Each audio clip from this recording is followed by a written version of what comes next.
ಸಂತಾಪುರ್ ಎಂಬ ಊರಲ್ಲಿ ಬಿಂದು ಎಂಬ ಮಹಿಳೆ ಹಪ್ಳನ ಮಾರಿ ತನ್ನ ಮನೇನ ನೋಡ್ಕೊಳ್ತಾ ಇದ್ಲು. ಒಂದಿನ ಬಿಂದು ಹಪ್ಳ ಮಾರ್ತಿರುವಾಗ ಆಗ ಬಿಂದು ಹತ್ರ ಆ ಊರಲ್ಲಿರೋ ಒಬ್ಬ ವ್ಯಕ್ತಿ ರಾಕೇಶ್ ಅವಳ ಹತ್ರ ಬಂದು ಹೇಳ್ತಾನೆ, ಬಿಂದು ಅಕ್ಕ, ನನಗನ್ನಿಸ್ತದೆ ನಮ್ಮ ಊರಲ್ಲಿ ಸ್ಕೂಲ್ ಓಪನ್ ಆಗೋದೇ ಇಲ್ಲ ಅಂತ.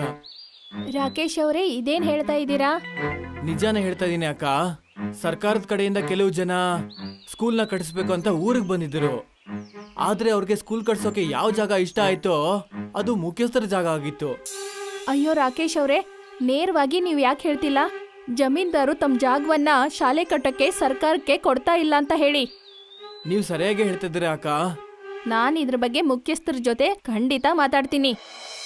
ಸಂಜೆ ಹೊತ್ತಿಗೆ ಬಿಂದು ತನ್ನ ಎಲ್ಲ ಹಪ್ಪಳ ಮಾರ್ಕೊಂಡು ಮನೆಗ್ ಬಂದಿದ್ಲು. ಅವಳ 10 ವರ್ಷದ ಮಗನಾದ ಚಂಪಕ್ ಅವಳಿಗೆ ಹೇಳ್ತಾನೆ, ಅಮ್ಮ, ನಾನ್ ನಿಮ್ಗೆ ಎಷ್ಟು ಸಲ ಅಂತ ಹೇಳಿದೀನಿ, ನಾನು ಕೂಡ ಉಳಿದಿರೋ ಮಕ್ಕಳ ಹಾಗೆ ಶಾಲೆಗೆ ಹೋಗ್ಬೇಕು. ಮಗನೇ, ನಮ್ಮ ಊರಲ್ಲಿ ಶಾಲೆ ಆಗುತ್ತೆ ಅಂತ ನಾನು ಅನ್ಕೊಂಡಿದ್ದೆ. ಆಗಿದ್ರೆ ನಿನ್ನನ್ನ ಖಂಡಿತ ನಾನು ಸ್ಕೂಲಿಗೆ ಕಳಿಸ್ತಾ ಇದ್ದೆ. ಆದ್ರೆ ಹಣೆ ಬರಹದಲ್ಲಿ ಬೇರೆ ಏನೋ ಬರ್ದಿದೆ. ಆದ್ರೆ ಅಮ್ಮ, ನಾನು ಉಳಿದಿರೋ ಮಕ್ಕಳ ಹಾಗೆ ಪಕ್ಕದೂರ್ಗ್ ಹೋಗಿ ಯಾಕೆ ವಿದ್ಯಾಭ್ಯಾಸ ಮಾಡಕ್ ಹೋಗ್ಬಾರ್ದು? ಆದ್ರೆ ನಾವು ಬೇರೆ ಊರಿಗೆ ಹೋಗ್ಬೇಕಂದ್ರೆ ನಮ್ಗೆ ಹಡಗಿನ ಅವಶ್ಯಕತೆ ಇದೆ. ಆದ್ರೆ ನನ್ನ ಹತ್ರ ಅಷ್ಟೊಂದು ದುಡ್ಡಿಲ್ಲ ನಿನ್ನನ್ನ ಆ ಹಡಗಿಂದ ಕಳ್ಸಕ್ಕೆ. ಚಂಪಕ್ ಬೇಜಾರ್ ಮಾಡ್ಕೊಂಡು ಅವನು ತನ್ನ ಅಮ್ಮನ್ನ ನೋಡಿ ಹೇಳ್ತಾನೆ, ಅಮ್ಮ, ಇವತ್ತೇನಾದ್ರೂ ಅಪ್ಪ ಇದ್ದಿದ್ರೆ ನನ್ನ ಖಂಡಿತವಾಗ್ಲೂ ಓದೋದಕ್ಕೆ ಕಳಿಸ್ತಾ ಇದ್ರು. ನೀನ್ ಚಿಂತೆ ಮಾಡ್ಬೇಡ ಮಗನೆ, ಒಂದಿಲ್ಲ ಒಂದಿನ ನಿನ್ನನ್ನ ಶಾಲೆಗೆ ಕಳಿಸ್ತೀನಿ.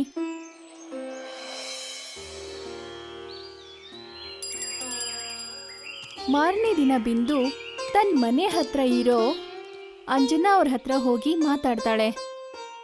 ಏನಾಯ್ತು ಬಿಂದು, ಇವತ್ತು ಊರಲ್ಲಿ ಹಪ್ಳ ಮಾರೋಕ್ಕೆ ಹೋಗ್ಲಿಲ್ವಾ? ನಾನ್ ನಿಮ್ಮ ಹತ್ರ ತುಂಬಾನೇ ಮುಖ್ಯವಾದ ವಿಷಯ ಮಾತಾಡ್ಬೇಕು. ನಿಮ್ಗೆ ಗೊತ್ತಲ್ವಾ, ನನ್ನ ಮಗ ಚಂಪಕ್ಗೆ ಸ್ಕೂಲಲ್ಲಿ ಓದ್ಬೇಕು ಅಂತ ತುಂಬಾನೇ ಆಸೆ ಇದೆ. ಅವನು ಓದ್ಬೇಕು. ಊರಲ್ಲಿ ಗೌರ್ಮೆಂಟ್ ಸ್ಕೂಲ್ ಆದಾಗ ಅಲ್ಲಿ ನಾನು ಚಂಪಕ್ನ ಓದಕ್ ಕಳಿಸ್ಬೇಕು ಅನ್ಕೊಂಡಿದ್ದೆ. ಆದ್ರೆ ಮುಖ್ಯಸ್ಥರು ತಮ್ಮ ಜಾಗವನ್ನ ಗೌರ್ಮೆಂಟ್ ಸ್ಕೂಲ್ ಮಾಡಕ್ಕೆ ನಿರಾಕರಿಸಿದ್ರು ಅಂತ ಗೊತ್ತಾಯ್ತು. ಅಯ್ಯೋ, ಇನ್ನೇನ್ ಹೇಳೋದ್ ಬಿಂದು, ಇಡೀ ಊರಿನ ಪರಿಸ್ಥಿತಿ ಹೀಗೆ ಇದೆ. ನಮ್ಮೂರಲ್ಲಿರೋ ಶ್ರೀಮಂತ ವ್ಯಕ್ತಿಗಳು ಪಕ್ಕದೂರಿನ ಸ್ಕೂಲ್ಗೆ ತಮ್ಮ ಮಕ್ಕಳನ್ನ ಓದಕ್ ಕಳಿಸ್ತಾರೆ. ನಮ್ಮಂತ ಬಡವ್ರಿಗೆ ಹಡಗಿನ ವ್ಯವಸ್ಥೆ ಎಲ್ ಮಾಡಕ್ಕಾಗುತ್ತೆ ಹೇಳು? ಪಕ್ಕದೂರಿನ ದಾರಿ ಕಚ್ಚಾ ರಸ್ತೆ ಇದ್ರೂ ಕೂಡ ಹೇಗೋ ಆ ಪಕ್ಕದೂರಿಗೆ ಹೋಗ್ತಾ ಇದ್ರು. ಆದ್ರೆ ನಮ್ ಹಣೆ ಬರಹನೇ ಸರಿ ಇಲ್ಲ ನೋಡು. ಆದ್ರೆ ನಾವು ಪಕ್ಕದೂರಿಗೆ ಓದಕ್ ಕಳಿಸ್ಬೇಕು ಅಂದ್ರೆ ಹಡಗಿನ ಮೂಲಕನೇ ಹೋಗ್ಬೇಕು. ನೀವ್ ಹೇಳ್ತಿರೋದು ಸರಿಯಾಗಿದೆ. ಆದ್ರೆ ನಮ್ಮಂತ ಬಡವರು ಇದನ್ನ ಎಷ್ಟು ಅಂತ ಸಹಿಸ್ಕೊಳ್ಳೋದು?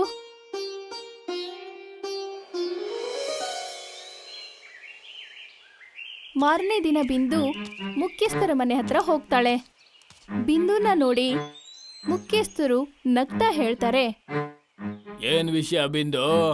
ಹಪ್ಳ ಮಾರೋದಕ್ಕೆ ನನ್ನ ಹತ್ರಕ್ಕೆ ಬಂದಿದ್ರೆ ನನಗೆ ಹಪ್ಳ ಅಂದ್ರೆ ಇಷ್ಟ ಇಲ್ಲ. ಹೇಳು, ಏನ್ ವಿಷಯ ಅಂತ.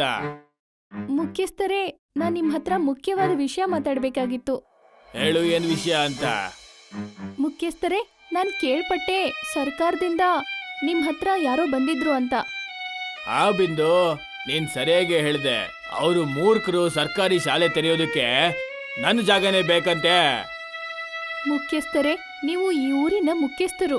ನೀವು ನಿಮ್ ಜಮೀನಲ್ಲಿ ಸ್ವಲ್ಪ ಜಾಗವನ್ನ ಕೊಟ್ರೆ ಈ ಊರಲ್ಲಿ ಒಂದ್ ಸ್ಕೂಲ್ ಮಾಡ್ಬೋದು.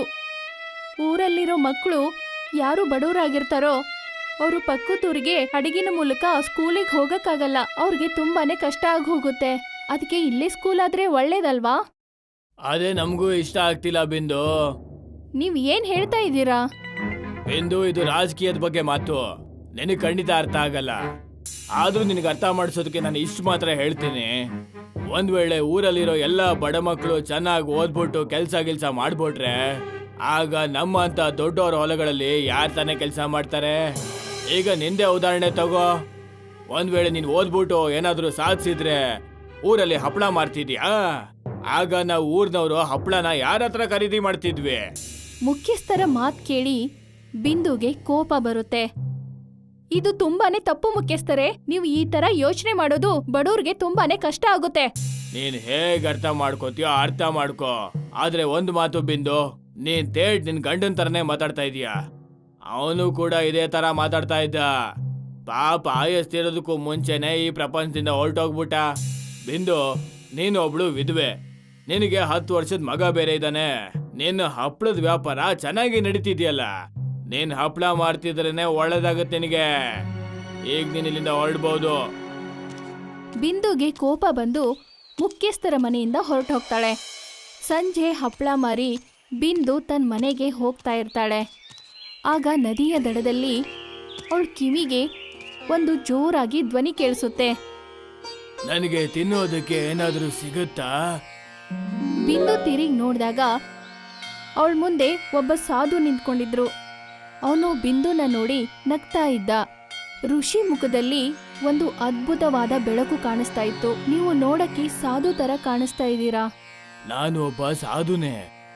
ನಾನು ಊರಲ್ಲಿ ಹಪ್ಪಳ ಮಾರೋ ಕೆಲಸ ಮಾಡ್ತೀನಿ. ಈಗ ನನ್ನ ಹತ್ರ 2-3 ಹಪ್ಪಳ ಮಾತ್ರ ಇರೋದು. ಇದನ್ನ ತಿಂದು ನಿಮ್ ಹಸಿವು ನೀಗುತ್ತೆ ಅಂದ್ರೆ ತಗೊಳ್ಳಿ ತಿನ್ನಿ.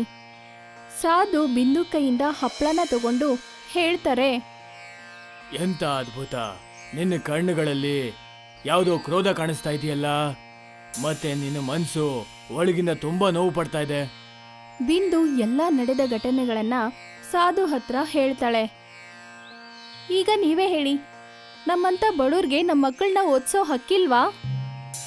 ಸಾಧು ಬಿಂದುನ ನೋಡಿ ಹೇಳ್ತಾರೆ, ಗೊತ್ತಿದ್ಯಾ ನಿಮ್ಮ ಊರಿನ ಹೆಸರು ಸಂತನಗರ್ ಅಂತ ಯಾಕೆ ಕರೀತಾರೆ ಅಂತ? ಗೊತ್ತಿಲ್ಲ. ಯಾಕಂದ್ರೆ ಎಷ್ಟೋ ವರ್ಷಗಳ ಹಿಂದೆ ನಿಮ್ಮ ಊರು ಸಂತರ ವಾಸಸ್ಥಾನ ಆಗಿತ್ತು. ಈ ಊರಿಗೆ ದೂರ ದೂರದ ಊರುಗಳಿಂದ ತಮ್ಮ ಮಕ್ಕಳಿಗೆ ಶಿಕ್ಷಣ ಕೊಡಿಸೋದಕ್ಕೆ ಜನ ಸಂತರ ಹತ್ರ ಕರ್ಕೊಂಡ್ಬರ್ತಾ ಇದ್ರು. ಸಮಯ ಕಳೀತಾ ಹೋಯ್ತು, ಮತ್ತೆ ಸಂತರು ಈ ಊರನ್ನ ಬಿಟ್ಟು ಕಾಡಿಗೆ ಹೋಗೋದಕ್ಕೆ ಶುರು ಮಾಡಿದ್ರು. ಆದ್ರೆ ಎಷ್ಟೊಂದು ವಿಚಿತ್ರವಾಗಿದೆ, ಸಂತರಿದ್ದುದು ಈ ಊರಲ್ಲಿ ಒಂದೇ ಒಂದು ಶಾಲೆ ಕೂಡ ಇಲ್ವಲ್ಲ. ಇದು ಅನ್ಯಾಯ. ನಾಳೆ ನೀನು ಊರಲ್ಲಿ ಮಾರೋದಕ್ಕೆ ಹಪ್ಪಳನ ತಯಾರು ಮಾಡಬೇಡ. ಬದಲಿಗೆ ಆ ಹಪ್ಪಳಗಳನ್ನ ತಗೊಂಡು ಸರಿಯಾದ ಇದೇ ಸಮಯಕ್ಕೆ ಈ ಜಾಗಕ್ಕೆ ಬಂದ್ಬಿಡು. ಇಷ್ಟ ಹೇಳಿ ಆ ಸಾಧು ಅಲ್ಲಿಂದ ಹೊರಟು ಹೋಗ್ತಾರೆ. ಮಾರನೇ ದಿನ ಬಿಂದು ಮನೇಲಿರೋದನ್ನ ನೋಡಿ ಚಂಪಕ್ ಕೇಳ್ತಾನೆ, ಏನ್ ವಿಷಯ ಅಮ್ಮ, ಇವತ್ತು ಹಪ್ಪಳನ ತಯಾರು ಮಾಡಲ್ವಾ? ಬಿಂದು ತನ್ನ ಮಗನ್ಗೆ ನಡೆದ ಎಲ್ಲ ವಿಷಯವನ್ನ ಹೇಳ್ತಾಳೆ.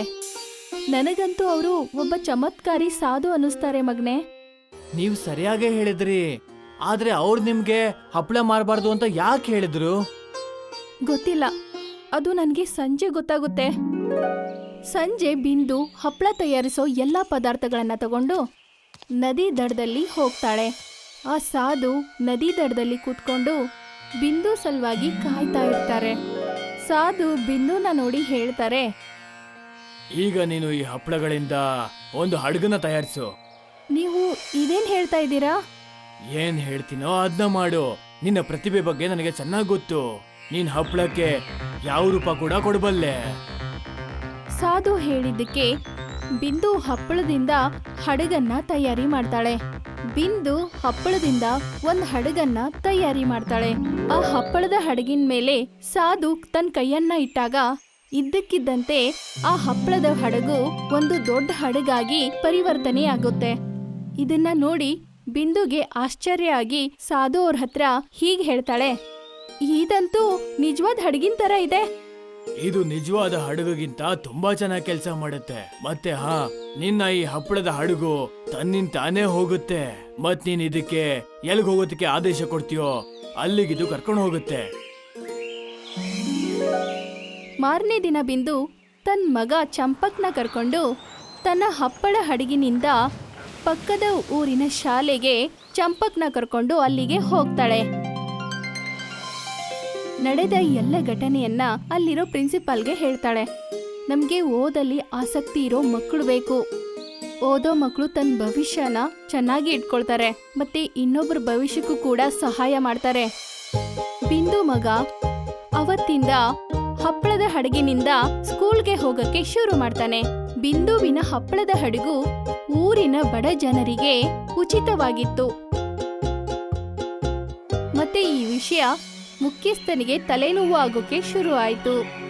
ಆಗ ಆ ಊರಿನ ಜಮೀನ್ದಾರರು ಮುಖ್ಯಸ್ಥನ ಹತ್ರ ಬಂದು ಹೇಳ್ತಾರೆ. ಏನಾಯ್ತು ಮುಖ್ಯಸ್ಥರೇ?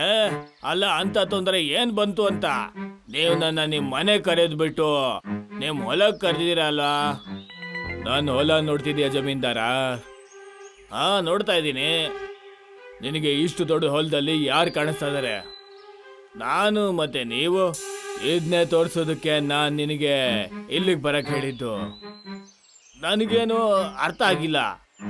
ಅಯ್ಯೋ ಮೂರ್ಖ ಜಮೀನ್ದಾರ, ಸ್ವಲ್ಪ ದಿನಕ್ಕೂ ಮುಂಚೆ ನನ್ನ ಹೊಲದಲ್ಲಿ ಎಷ್ಟೊಂದು ಜನ ಮಕ್ಕಳು ಕೆಲಸ ಮಾಡ್ತಾ ಇದ್ರು ಗೊತ್ತಾ? ಆದ್ರೆ ಅವರೆಲ್ಲರೂ ಈಗ ಶಾಲೆಗೆ ಓದೋದಕ್ಕೆ ಅಂತ ಹೋಗ್ತಾ ಇದ್ದಾರೆ. ಮತ್ತಿದೆಲ್ಲ ಆಗಿದ್ದು ಆ ಬಿಂದುವಿನ ಹಪ್ಪಳದ ಹಡಗಿನ ಕಾರಣದಿಂದ. ಒಂದ್ ವೇಳೆ ಹೀಗೆ ಆಗ್ತಿದ್ರೆ ಜಮೀನ್ದಾರ, ಇಡೀ ಊರ್ನವರೇ ಶಿಕ್ಷಣ ಪಡಿತಾರೆ. ಮತ್ತೆ ನಮ್ಮಿಬ್ರ ಕೈಗೆ ಪಾತ್ರೆ ಸಿಗುತ್ತೆ. ಅಲ್ಲ, ಎಲ್ಲ ಮಕ್ಕಳು ಓದೋದಕ್ಕೆ ಅಂತ ಶುರು ಮಾಡ್ಕೊಂಡ್ರೆ ನನ್ನ ಮತ್ತೆ ನಿನ್ನ ಹೊಲದಲ್ಲಿ ಯಾರು ಕೆಲಸ ಮಾಡಕ್ ಬರ್ತಾರೆ? ವಿಷಯ ಏನೋ ನೀವು ಸರಿಯಾಗಿ ಹೇಳ್ತಾ ಇದಾರ ಮುಖ್ಯಸ್ಥರೇ, ಆದ್ರೆ ಅದಕ್ಕೆ ಉಪಾಯ ಏನು? ನನಗ್ ಗೊತ್ತಿರೋ ಮಟ್ಟಿಗೆ ನಮ್ಮ ಊರಿನಲ್ಲಿ ಶ್ರೀಮಂತರು ಕಡಿಮೆ, ಬಡವರು ಜಾಸ್ತಿ ಇದ್ದಾರೆ. ಮತ್ತೆ ಎಲ್ಲಾ ಬಡವರು ಈಗ ಬಿಂದು ಪಕ್ಷದಲ್ಲೇ ಇದ್ದಾರೆ. ಯಾಕಂದ್ರೆ ಅವ್ರನ್ನೆಲ್ಲ ಅವಳು ಫ್ರೀಯಾಗಿ ಅವಳ ಹಡಗಲ್ಲಿ ಕೂರಿಸ್ಕೋತಾ ಇದ್ದಾಳೆ. ಮೊದ್ಲು ಅವಳು ಈ ಊರಿನ ಬಡ ಮಕ್ಕಳನ್ನ ಮಾತ್ರ ಅವಳ ಹಡಗಲ್ಲಿ ಕೂರಿಸ್ಕೊಂಡು ಶಾಲೆ ಕಳಿಸ್ತಾ ಇದ್ಲು. ಆದ್ರೆ ಈಗ ಅವಳ ಹಡಗಿಂದ ನಮ್ಮ ಊರಿನ ಜನರು ಬೇರೆ ಊರಿಗೆ ವ್ಯಾಪಾರ ಮಾಡೋಕ್ಕೂ ಕೂಡ ಹೋಗ್ತಾ ಇದ್ದಾರೆ. ಬಿಂದು ಅಂತೂ ನಮ್ಮ ಹಡಗಿನ ವ್ಯಾಪಾರ ಕೂಡ ಹಾಳು ಮಾಡ್ಬಿಟ್ರು. ಈಗ ನಮ್ಮ ಹಡಗಲ್ಲಿ ಯಾವುದೇ ನಾಯಿ ಕೂಡ ಕೂರಲ್ಲ. ಆದ್ರೆ ನಾನು ಮತ್ತೆ ಕೇಳ್ತಾ ಇದ್ದೀನಿ, ಇದಕ್ಕೆ ಉಪಾಯ ಏನು? ಉಪಾಯ ಇದೆ ಜಮೀನ್ದಾರ. ನಾಳೆ ಬೆಳಗ್ಗೆ ನಾವು ಇಡೀ ಊರ್ನವ್ರ ಮುಂದೆ ಬಿಂದುನ ಹಪ್ಪಳದ ಹಡಗನ್ನ ಒಡೆದಾಕೋಣ. ಬಿಂದುನ ಹಪ್ಪಳದ ಹಡಗು ಮುಳುಗೋಗುತ್ತೆ. ಮತ್ತೆ ಊರಿನ ಜನರಲ್ಲಿ ನಮ್ಮಿಬ್ರ ಬಗ್ಗೆ ಮತ್ತೊಂದ್ಸಲ ಭಯ ಮೂಡುತ್ತೆ.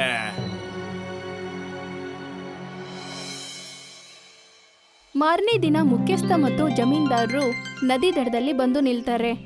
ಮುಖ್ಯಸ್ಥ ಮತ್ತು ಜಮೀನ್ದಾರನ್ನ ಒಟ್ಟಿಗೆ ನೋಡಿ ಬಿಂದು ಆಶ್ಚರ್ಯದಿಂದ ಅವ್ರಿಗೆ ಹೇಳ್ತಾಳೆ, ನೀವು ಇಲ್ಲೇನ್ ಮಾಡ್ತಾ ಇದ್ದೀರಾ? ನಿನ್ನ ಹಪ್ಪಳದ ಹಡಗನ್ನ ಪೀಸ್ ಪೀಸ್ ಮಾಡಕ್ ಬಂದಿರೋದ್ ನಾವು. ಮಾತಾಡ್ತಿರ್ಬೇಡ ಮುಖ್ಯಸ್ಥ, ಇವಳ ಹಡಗನ್ನ ಸುದ್ಗೆ ತಗೊಂಡು ಹೊಡೆದಾಕು. ಚಿಂತೆ ಯಾಕೆ ಮಾಡ್ತೀಯ ಜಮೀನ್ದಾರ? ಇವಳ ಹಡಗು ಹಪ್ಪಳದ್ದು. ಇದನ್ನ ಹೊಡೆದಾಕೋದಕ್ಕೆ ನಮ್ಮ ಕೈಗಳೇ ಸಾಕು.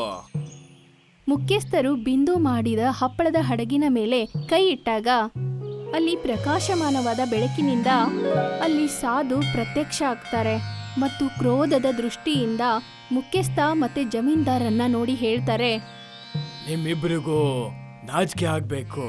ನೀವೇನ್ ಅನ್ಕೊಂಡ್ರಿ ನೀವಿಬ್ರು ಸೇರ್ಕೊಂಡು ಈ ಹಪ್ಪಳದ ಹಡಗನ್ನ ಸುಲಭವಾಗಿ ಹೊಡೆದಾಕ್ಬೋದು ಅಂತನ? ಗೊತ್ತಿತ್ತು, ನಮ್ಗ್ ಗೊತ್ತಿತ್ತು ಈ ಹಪ್ಪಳದ ಹಡಗು ನಿಜವಾದ ಹಡಗಿಂತ ಚೆನ್ನಾಗಿ ಓಡುತ್ತೆ ಅಂತ. ನಮಗ್ ಗೊತ್ತಿತ್ತು. ಆಗ್ಲೇ ನಮ್ಗೆ ಡೌಟ್ ಬಂದಿತ್ತು, ಇದ್ರ ಹಿಂದೆ ಯಾವ್ದೋ ಒಬ್ಬರು ಚಮತ್ಕಾರಿಗಳ ಕೈವಾಡ ಇದೆ ಅಂತ. ಮತ್ತೆ ನೀವು ಮುಟ್ಟಾಳ್ರು ಅದ್ ಗೊತ್ತಾದ್ಮೇಲೂ ಕೂಡ ಇಲ್ಲಿಗೆ ಬಂದ್ರ? ನೀವಿಬ್ರು ಎಷ್ಟೋ ವರ್ಷಗಳಿಂದ ಈ ಪಾಪದ ಊರಿನ ಜನರನ್ನ ಶಿಕ್ಷಣ ಇಲ್ದೇ ಇರೋ ಹಾಗೆ ಮಾಡಿದೀರಾ. ಮತ್ ಇದಕ್ಕೋಸ್ಕರ ನಾನು ನಿಮ್ಗೆ ವಿಶೇಷವಾದ ದಂಡ ಕೊಡ್ತೀನಿ. ಇಷ್ಟ ಹೇಳಿ ಸಾಧು ಮುಖ್ಯಸ್ಥ ಮತ್ತೆ ಜಮೀನ್ದಾರನ್ನ ನೋಡ್ತಾ ಇರ್ತಾರೆ. ಆಗ ಅಚಾನಕ್ಕಾಗಿ ಮುಖ್ಯಸ್ಥ ಮತ್ತೆ ಜಮೀನ್ದಾರರು ಹಪ್ಪಳ ಆಗಿ ಬದಲಾಗ್ತಾರೆ. ಆಗ ಅವರು ಇದ್ದಕ್ಕಿದ್ದ ಹಾಗೆ ಅವರಿಬ್ರು ಹಪ್ಪಳದ ಹಡಗಾಗಿ ಬದಲಾಗ್ತಾರೆ. ಈಗ ನಿಮ್ಗಳ ಹತ್ರ ಒಂದಲ್ಲ ಮೂರು ಹಪ್ಪಳದ ಹಡಗಿದೆ. ಇಷ್ಟ ಹೇಳಿ ಸಾಧು ಅಲ್ಲಿಂದ ಮಾಯವಾಗ್ಬಿಡ್ತಾರೆ.